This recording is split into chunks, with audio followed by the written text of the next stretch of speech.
का नाम निकल जाए तो समझो ये तो बड़ी कृपा है, ये बड़ी कृपा माननी चाहिए कि इतना तो करना स्वामी जब प्राण तन से निकले, गोविंद नाम लेकर के तब प्राण तन से निकले।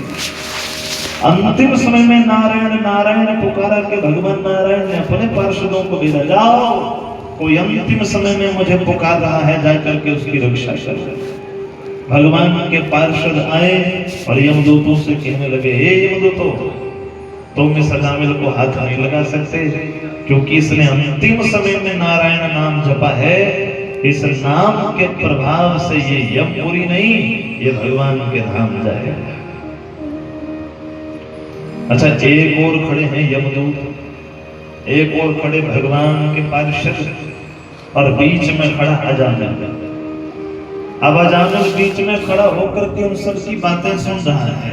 यमदूतों ने कहा, महाराज इसका चिट्ठा देखिए, जीवन में एक अच्छा काम नहीं किया इसने, इसलिए इसको तो नरक मिलेगा। दूसरी ओर भगवान के पार्षद कहने लगे, भैया अब भले जब इसने जितने मर्जी पाप किए हो, पर अंतिम समय में इसने इतना नारायण का नाम जपा है कि अब इसको नरक नहीं तो इसको भगवान का नाम मिलेगा। आपस में अभी ये चर्चा हो ही रही थी। आज जाकर के अजामिल को ज्ञान हुआ, पर तब हुआ जब देर हो गई थी। आज अजामिल सोचने लगा, मैं कितना बड़ा मूर्ख, सारा जीवन बिता दिया और भगवान का नाम ही नहीं जपा। अरे मैंने तो भगवान को बुलाया ही नहीं था, मैंने तो अपने पुत्र नारायण को बुलाया था, भगवान के दूत आ गए। अरे कहीं सचमुच मैंने नारायण भगवान को पुकारा होता तो आज भगवान के दूत नहीं, साक्षात नारायण भगवान ही लेने के लिए आते। बोलो भक्तवत्सल भगवान की जय। अब क्या करें, अब तो देर हो चुकी है। अच्छा, इतने में किस्मत अच्छी रही अजामिल की कि यमदूतों को यमपुरी से संदेश आया, भाइयों तुम तो गलत घर में चले गए हो, ये वाले अजामिल का नंबर नहीं अभी, वो दूसरे गांव का अजामिल है, तुम तो गलत एड्रेस पे चले गए हो। इस अजामिल का नंबर नहीं अभी, इसकी तो आयु बचती है, दूसरा अजामिल का नंबर है। अब बच गए अजामिल। यमदूत भी चले गए और भगवान के पार्षद भी चले गए कि समय बचता है तो फिर जब समय आएगा तब आएंगे। पर जाते जाते अजामिल को ज्ञान दे गए।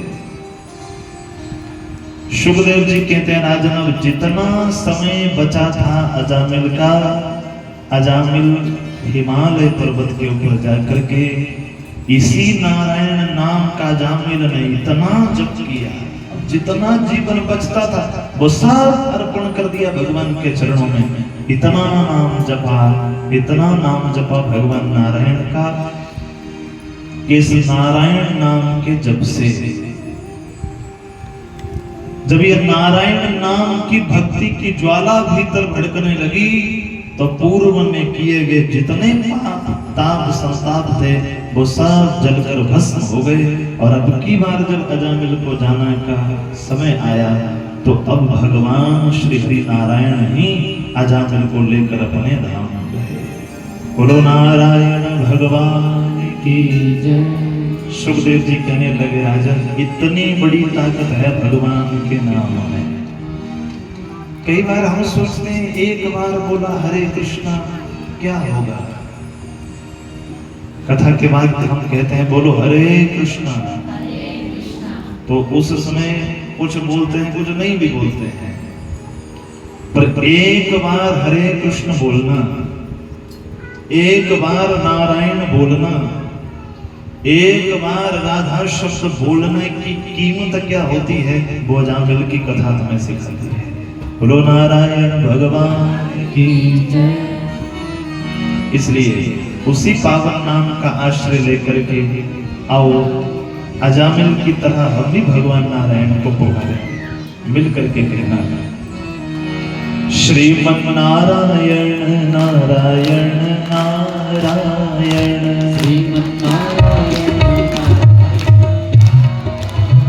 श्रीमन नारायण नारायण नारायण,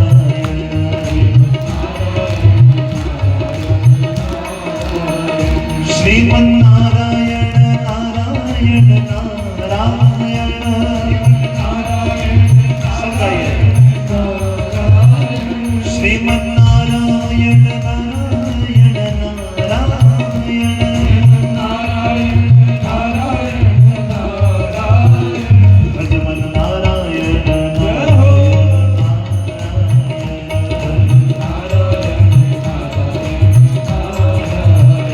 श्रीमन्नारायण नारायण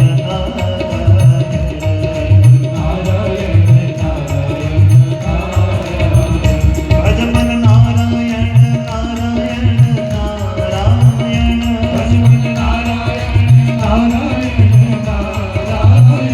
श्रीमन्नारायण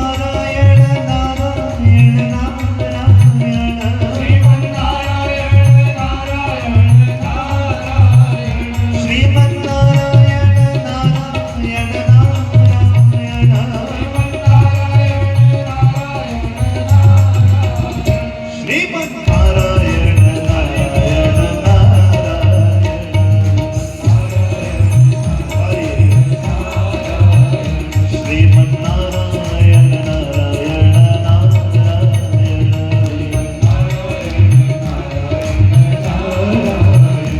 हम भी नारायण नारायण नारायण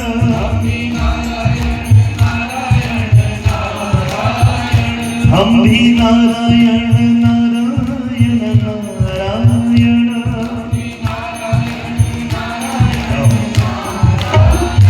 तुम भी नारायण नारायण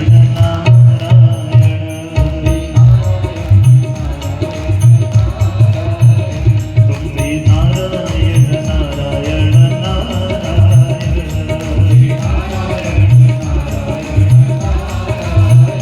श्रीमन्नारायण नारायण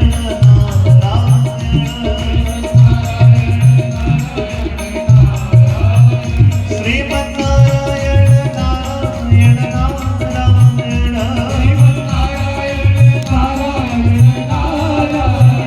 श्रीमन्नारायण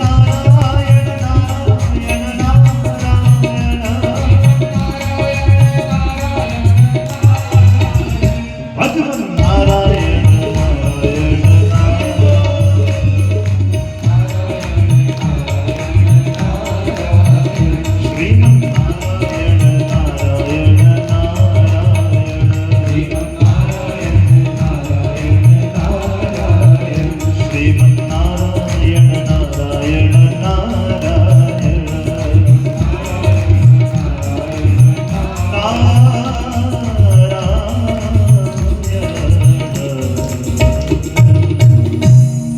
नारायण भगवान की भक्तवत्सल भगवान की सुखदेव जी कह राजन इस प्रकार से भले जीवन में जितने मर्जी अपराध हुए हों आज से पहले, पर भगवान के नाम की ज्वाला इतनी दिव्य है ना। मैंने निवेदन किया था, हमने निवेदन किया था, आज हमारे बीच में बड़ी वाले गांव से भी हमारे बच्चे कथा के लिए पधारे हैं। उनका बहुत बहुत स्वागत, बहुत बहुत अभिनंदन। श्री भक्तवत्सल भगवान की आनंद कंद भगवान की जय।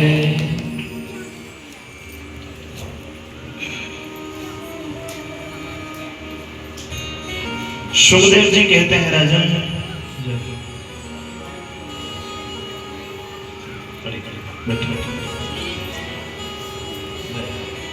हमारे बच्चे बड़े भगवान के परम भक्त हैं और इस आयु में ठाकुर जी कृपा किए हैं, ये सबसे बड़ी बात है।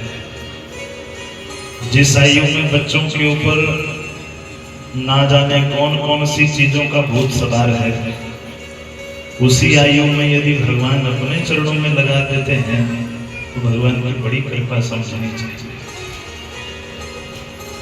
हमारे सौरभ जी अभी जो गौशाला में यज्ञोपवीत संस्कार हमने बच्चों का करवाया था, तो उसमें हमारे सौरभ जी भी एक कैंडिडेट थे जिनका यज्ञोपवीत संस्कार यहाँ गौशाला हार में हुआ है। और बड़े ही भाव श्रद्धा के साथ इन्होंने यज्ञ पीठ धारण किया और भगवान के भजन में डटे हैं। हमारी बेटी साथ में आई है, हमारी बच्ची, ये भी भगवान की बड़ी परम भक्ता है। ये दोनों ही बच्चे हमारे पास संगीत भी सीखते हैं, गाते भी बड़ा सुरीला हैं, बजाते हुए इंस्ट्रूमेंट बड़े सुरीले हैं और भक्ति में खूब आगे हैं। भगवान सदा कृपा रखे। बोलो भक्त वत्सल भगवान की जय, आनंद कंद भगवान की जय। सुनिए, इस कथा को श्रवण किया राजा परीक्षित ने, तो राजा परीक्षित ने फिर उससे अगला प्रश्न किया, गुरुजी अब मुझे ये बताओ, मैंने सुना है कि एक बार देवराज इंद्र को ब्रह्म हत्या का दोष लगा और जो ब्रह्म हत्या का दोष था उससे इंद्र को मुक्त करने के लिए इस ब्रह्म हत्या को 4 हिस्सों में विभक्त किया गया। कृपया करके कथा मुझे सुनो। बोले सुनो। एक समय की बात, इंद्र ने अपने गुरु बृहस्पति जी का अपमान कर दिया, जिस अपमान के चलते देव गुरु बृहस्पति जी देवताओं से रुष्ट होकर के स्वर्ग को छोड़ करके ही चले गए। बहुत ढूंढा देवराज इंद्र ने, पर कभी नहीं मिले। जब दैत्यों को पता चला कि देवताओं के गुरु बृहस्पति जी स्वर्ग में नहीं हैं, तो सब दैत्यों ने जाकर के देवताओं के ऊपर आक्रमण कर दिया। क्यों?